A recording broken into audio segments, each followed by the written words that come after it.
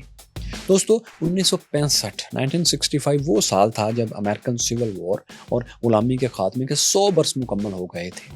اسی برس سیاہ فاموں کو ووٹنگ کا حق ملنا بہت بڑا مائل سٹون تھا۔ جم کرو لاز آخرکار دفن ہو گئے تھے۔ ساتھیو، سول رائٹس موومنٹ کی کامیابی کا سہرا بلا شبہ مارٹن لوتھر کنگ کے سر جاتا ہے۔ 100 برس پہلے ابراہم لنکن نے جس نسل پرست طبقے کو جنگ میں شکست دی تھی، اسے مارٹن لوتھر نے اب نان وائلنس سے دوبارہ شکست دے دی تھی۔ جم کرو لاز کو تلوار سے نہیں، قلم سے اور پرامن مارچز سے ختم کر دیا گیا تھا۔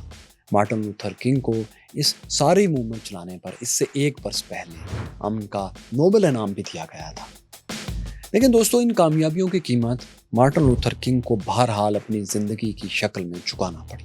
4 اپریل 1968 کے روز ایک نسل پرست جیمز اورل رے نے انہیں گولی مار کر قتل کر دیا۔ جیسے سیاہ فاموں کو غلامی سے آزادی دلانے والے ابراہم لنکن قتل ہوئے تھے، ویسے ہی انہیں حقوق دلوانے والے مارٹن لوتھر کنگ بھی موت کی نیند سلا دیے گئے۔ ان کے قاتل کو گرفتار کر لیا گیا۔ اسے 99 برس 99 ایئرز قید کی سزا ہوئی اور 1998 میں یہ جیل ہی میں چل بسا۔ دوستو، یہ بھی آپ کے علم میں رہے کہ یہ قوانین تو بن گئے، لیکن سفید فاموں نے، انتہا پسند سفید فاموں نے ان قوانین کے خلاف بھرپور مہم جاری رکھی۔ وہ کسی صورت نسل پرستی کو چھوڑنے پر تیار نہیں تھے۔ ان کا کہنا تھا کہ ہمارے بھی سول رائٹس ہیں اور وہ یہ کہ ہمیں سیاہ فاموں سے الگ رکھا جائے۔ یہ لوگ جلوس نکالتے تھے کہ فلاں علاقے سے دور رہو کیونکہ یہاں نیگروز اور وائٹ مکس ہو رہے ہیں۔ کئی نسل پرست الزام لگا رہے تھے کہ سفید فاموں اور سیاہ فاموں کے لیے ایک اسکول کی ڈیمانڈ کمیونسٹ سازش ہے۔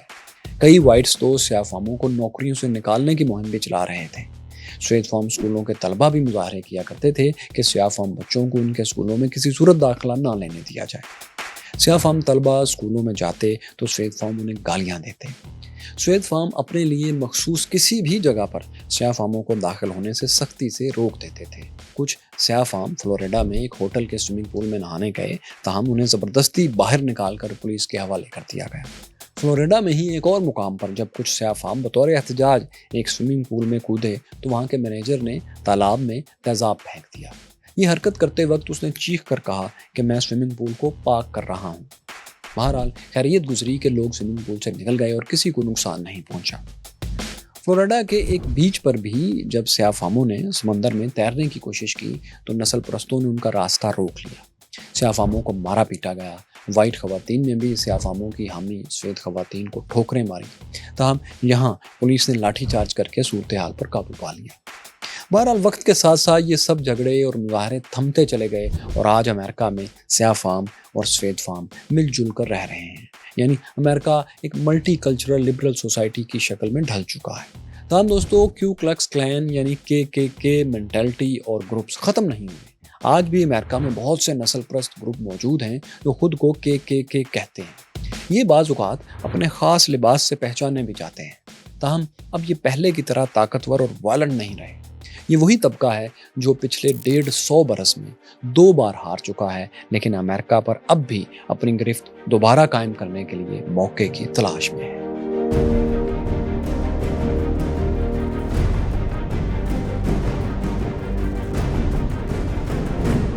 ساتھیوں، جیسے مارٹن لوتھر کنگ نے سیاہ فاموں کے حقوق کا خواب دیکھا تھا، ویسے ہی یہ خواب امریکی صدر جان ایف کینیڈی کا بھی تھا۔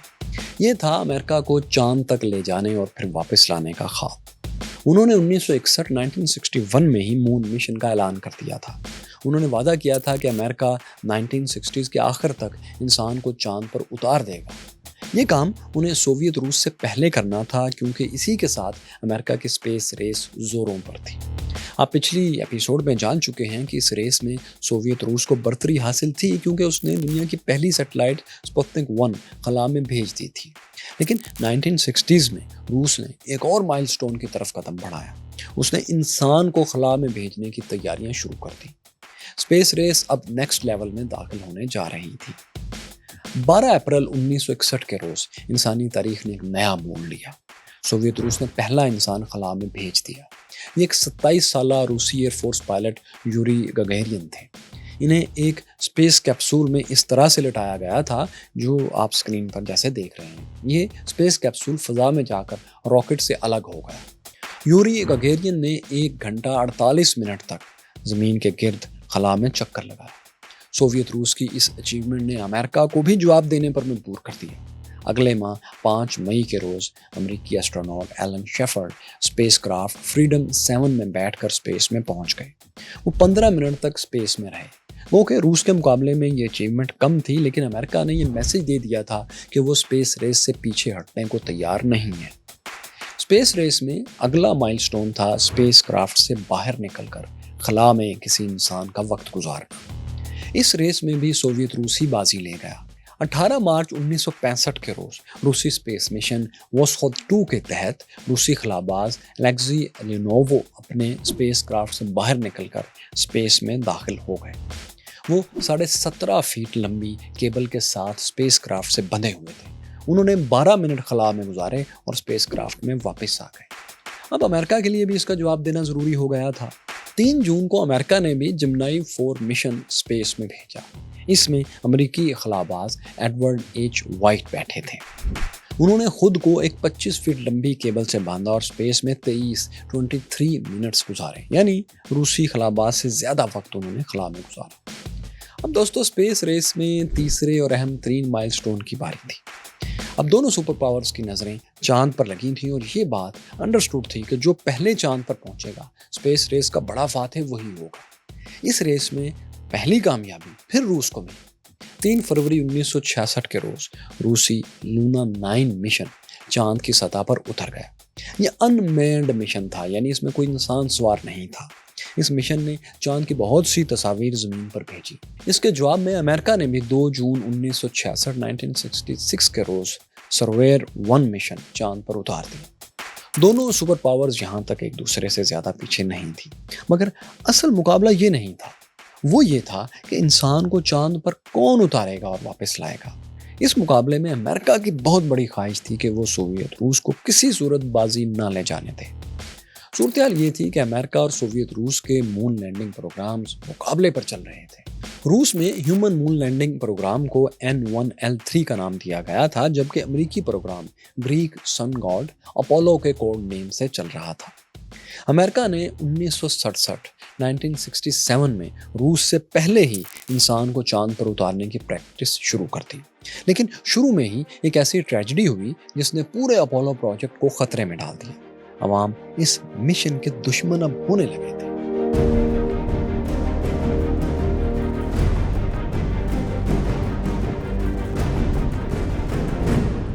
27 جنوری 1967 کے روز اپولو 1 مشن کی ٹیسٹ فلائٹ ہو رہی تھی۔ اچانک اسپیس کرافٹ میں شارٹ سرکٹ سے آگ لگ گئی، ایک دھماکہ ہوا اور اس میں بیٹھے تینوں خلاباز مارے گئے۔ ان میں اسپیس واک کرنے والے پہلے امریکی خلاباز ایڈورڈ ایچ وائٹ بھی شامل تھے۔ اپولو 1 مشن ناکام ہو چکا تھا۔ ایک طرف امریکہ کے لیے یہ ٹریجڈی تھی تو دوسری طرف سوویت روس کا اسپیس پروگرام بھی مسائل کا شکار ہو رہا تھا۔ 21 فروری 1969 کے روز روسی راکٹ ٹیسٹ فلائٹ کے دوران دھماکے سے پھٹ گیا۔ یوں یہ پروجیکٹ بھی تاخیر کا شکار ہوتا چلا گیا۔ زیادہ دیر نہیں گزری تھی کہ اپولو 1 کی ناکامی کے باوجود امریکہ اس نقصان سے سنبھل گیا۔ نومبر 67 سے اکتوبر 68 کے دوران امریکہ کی 3 ٹیسٹ فلائٹس کامیاب ہوئیں۔ سب سے کامیاب مشن اپولو 7 تھا، جسے 11 اکتوبر 1968 کے روز اسپیس میں بھیجا گیا تھا۔ اس میں 3 خلاباز سوار تھے جنہوں نے 11 دن تک زمین کے گرد چکر لگایا۔ 18 مئی 1969 میں اپولو 10 مشن 3 خلابازوں اور ایک چاند گاڑی لونر موڈیول کو لے کر خلا میں چلا گیا۔ یہ مشن چاند کی سطح سے 15.6 کلومیٹر اوپر سے گزرا۔ یہ بہت اہم مشن تھا کیونکہ اس میں دیکھنا تھا کہ چاند گاڑی چاند کی سطح پر اتر کر واپس اسپیس میں اپنے راکٹ تک مدار میں آربٹ میں پہنچ سکتی ہے یا نہیں۔ کہیں ایسا نہ ہو کہ خلاباز چاند پر لینڈ تو کر جائیں مگر واپس نہ آ سکیں۔ تو اپولو 10 مشن نے چاند گاڑی کو کامیابی سے چاند پر لینڈ بھی کروایا اور اسے واپس راکٹ تک لانے میں کامیاب بھی رہا۔ انتہائی اہم فائنل ٹیسٹ مشن کامیاب ہو گیا تھا۔ اب امریکہ انسان کو چاند پر اتارنے کے لیے تیار تھا۔ دوستو، امریکی خلابازوں نے چاند پر اترنے کے لیے امریکہ کے مغربی صحرائی علاقے میں، جس کی سطح چاند کی زمین سے مٹی سے تھوڑی بہت ملتی جلتی تھی، وہاں مون لینڈنگ کی پریکٹس شروع کر دی۔ اس علاقے میں نیٹو امریکنز بھی رہتے تھے۔ یہاں سے پھر ایک دلچسپ لیجنڈ مشہور ہوئی۔ ہوا یہ کہ ایک روز خلابازوں کا سامنا ایک بوڑھے نیٹو امریکن سے ہو گیا۔ اس نے پوچھا، تم یہاں کیا کر رہے ہو؟ خلابازوں نے جواب دیا، ہم چاند پر اترنے کی پریکٹس کر رہے ہیں، ہم چاند پر جا رہے ہیں۔ وہ بولا، اچھا، جب تم چاند پر جاؤ گے تو وہاں ہماری مقدس روحیں تمہیں ملیں گی، انہیں میرا ایک پیغام پہنچا دینا۔ پھر اس نے اپنی قبائلی زبان میں ایک جملہ خلابازوں کو رٹوا دیا۔ جب ایسٹروناٹس نے اس کا مطلب پوچھا تو بوڑھے نے کہا، یہ نہیں میں بتا سکتا، یہ ہمارا اور مقدس روحوں کا راز ہے، یہ راز ہی رہے گا، تمہیں نہیں بتا سکتے، تم صرف اس کو رٹ لو اور ان کو بتا دے۔ خلاباز بھی بہت کیورس تھے، بہت متجسس تھے کہ یہ کیا اس نے ہمیں یاد کروایا ہے۔ انہوں نے ایک ٹرانسلیٹر ڈھونڈا اور اسے یہ جملہ سنایا تو وہ ٹرانسلیٹر خوب ہنسا۔ اس نے کہا، بوڑھے نے روحوں کو پیغام بھیجا ہے کہ یہ جو ہمارے پاس آنے والے لوگ کچھ بھی کہیں، ان کے ایک لفظ پر بھی یقین نہ کرنا، بس اتنا سمجھ لینا کہ یہ لوگ تمہاری زمین چھیننے کے لیے آئے ہیں۔ دوستو، اب ہسٹری آف امریکہ سیزن 1 میں جان چکے ہیں کہ کیسے نیٹو امریکنز کی زمین چھین کر امریکہ بنایا گیا تھا۔ تو وہ بوڑھا بھی چاند کی روحوں کو یا چاند پر رہنے والے لوگوں کو خبردار کر رہا تھا۔ کہتے ہیں ساتھیوں کہ یہ ایک لیجنڈ ہے، لیکن اگر یہ لیجنڈ بھی ہے تو اس میں بہت تلخ حقیقت چھپی ہوئی ہے۔ 16 جولائی 1969 کے روز فلوریڈا کے کینیڈی اسپیس سینٹر سے راکٹ سیٹرن 5 اپولو 11 مشن اور اس کے 3 خلابازوں کے ساتھ پرواز کر گیا۔ یہ 3 خلاباز نیل آرمسٹرانگ، بز ایلڈرن اور مائیکل کولنز تھے۔ 4 روز کے بعد 20 جولائی کو وہ تاریخی لمحہ آیا جب چاند گاڑی ایگل 2 خلابازوں کے ساتھ چاند کی سطح پر لینڈ کر گئی۔ یہ کام سائنسدانوں کی توقع سے 5 گھنٹے پہلے ہو گیا تھا۔ امریکی وقت کے مطابق رات 10:39 پر ایگل کا دروازہ کھلا اور نیل آرمسٹرانگ چاند گاڑی کے ساتھ لگی سیڑھی سے نیچے اترنے لگے۔